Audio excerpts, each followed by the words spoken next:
Pemirsa, Anda kembali menyaksikan News Pagi. Diduga akibat arus pendek listrik, sebuah gudang pembuatan akrilik dan bahan bangunan di Kota Padang, Sumatera Barat ludes terbakar.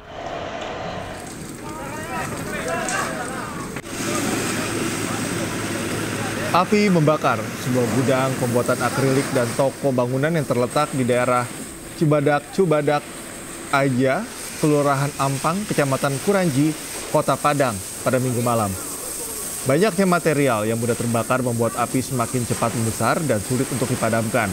Sebanyak 10 unit mobil pemadam dan 100 petugas kebakaran dikerahkan ke lokasi guna memadamkan api. Api baru berhasil dipadamkan setelah 2 jam kemudian.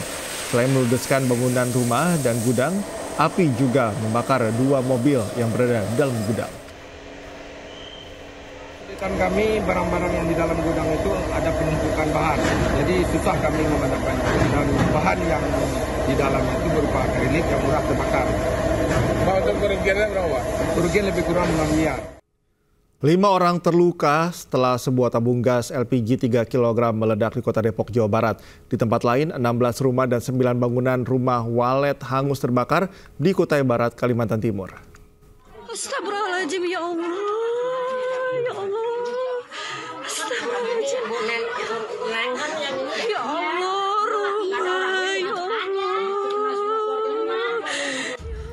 Sebuah rumah kontrakan di Bojong Pondok Terong, Cipayung, Kota Depok hancur berkeping-keping usai sebuah tabung gas LPG 3 kg bocor dan meledak. Selain mengakibatkan atap beserta rangka baja rumah terlempar hingga menimpa rumah di sebelahnya, 5 orang mengalami luka bakar serius.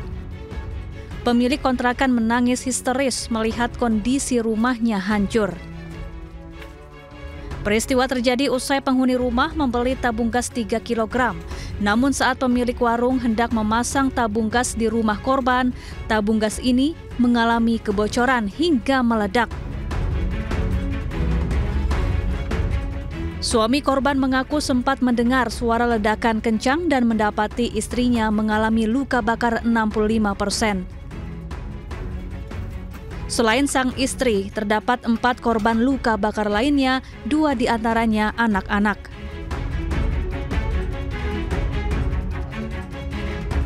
Jadi yang punya rumah itu beli gas di warung bapak? Iya.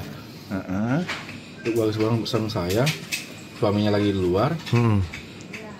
Ya itu isi saya, karena kan semua orang sini kan kadang kalau nggak bisa masang, isi saya nggak masang. Aman-aman aja selama istri ini. bapak yang bantuin masak? Iya. Kebetulan pemilik rumah nggak bisa masang saat itu. Karena suaminya lagi di rumah, lagi di luar. Berarti pada kejadian ada pemilik rumah sama istri masnya ini. Yang kejadian itu pemilik rumah, anaknya juga, anaknya 3. Yang satu lagi kerja, yang suaminya lagi di luar rumah. Berarti total ada berapa korban, Bang? 5 orang. Yang satu itu tetangga lagi habis beli gorengan, mungkin dia lewat, tolong bantuin, dia kena juga luka bakar. Kini kelima korban luka bakar masih menjalani perawatan medis di rumah sakit. Dari Depok, Jawa Barat, Iyung Rizky, iNews melaporkan.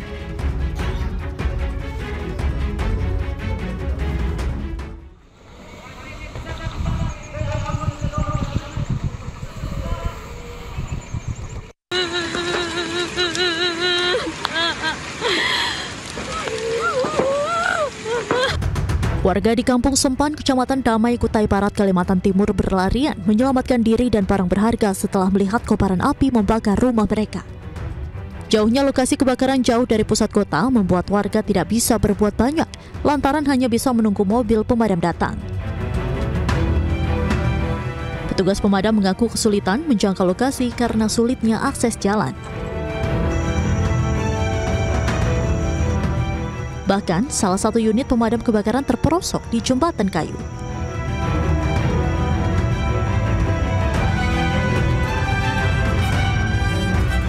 Akibatnya 16 rumah dan 9 usaha sarang burung walet terbakar.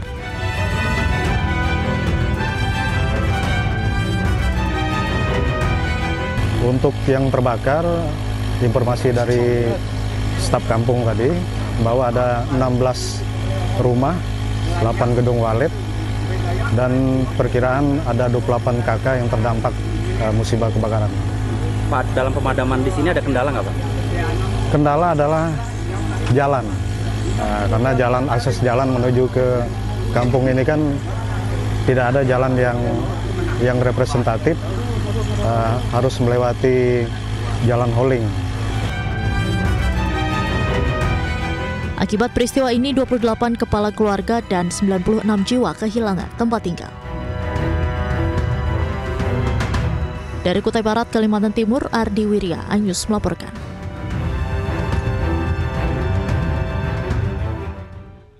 Keluarga remaja korban penganiayaan histeris dan jatuh pingsan saat polisi membongkar makam korban.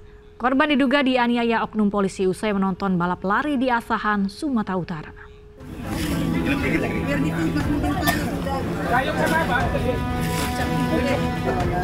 Keluarga korban dugaan penganiayaan Pandu Siregar histeris dan jatuh pingsan saat petugas Polres Asahan, Sumatera Utara melakukan ekshumasi atau pembongkaran makam korban.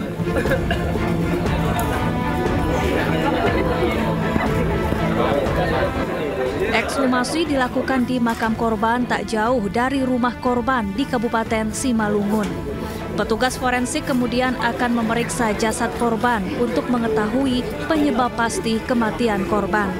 Sementara itu, polisi memastikan akan bertindak adil dan transparan terhadap hasil ekshumasi.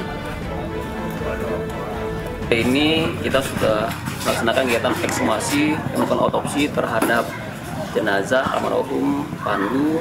Tujuan kita adalah membuat terang bagaimana kasus ini, apa penyebab kematiannya. Saat ini masih berproses. Dokter forensik saat ini masih melakukan otopsi di lokasi tempat kuburan. Mohon doanya semoga hasilnya segera bisa kita rilis. Kita pastikan apa penyebab kematiannya berdasarkan ilmu program forensik yang sudah dilakukan pada saat ini.